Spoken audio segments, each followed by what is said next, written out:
So they've been chopping and changing, looking for some stability or just some performance at the top of the order. Have you any thoughts on how that's gone and what they could be doing? Oh, look, it's hard. I mean, I've been there before when I first started playing for Australia. I didn't play in a winning test match till my 13th test match, and it's difficult when you're trying really hard and things aren't working and everyone's got an opinion and you feel this intense pressure. So, the chopping and changing order is probably not the ideal situation. You want to give guys a bit of faith and a bit of, consistency, but obviously they had to make a change to the top of the order.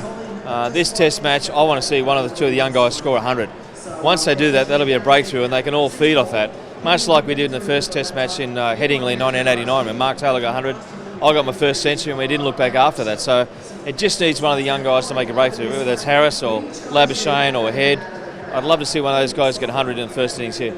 And if you did a bit of work with the team, in and around the team in Adelaide, and I think you saw them again in Perth, have you had any sort of dealings with Justin and the boys since then? Look, I keep in contact with the guys and send them regular messages. I think it's really important to give them positive feedback when you're doing it tough. I know when we weren't winning and things weren't going well, everyone tends to desert you. When you're winning, you get a lot of messages. So I've learned from that I'd like to give guys support when they need it. So I do keep in contact with Justin and Tim Paine and try to keep them positive and upbeat and say, look, you just got to work through this. You got to keep gutsing it out and working hard and doing the basics, and you'll turn it around eventually. And just finally, Austin's on the team sheet as a substitute fielder. Have you given him any advice or how to handle a big crowd on the SCG? Just don't drop the drinks, mate. That's his most important role out here. But I just can't believe how many times these guys run on the field. I mean, remember when I first started playing Test match cricket, AB wouldn't let you have a drink for the whole session. There was no one allowed to come onto the field.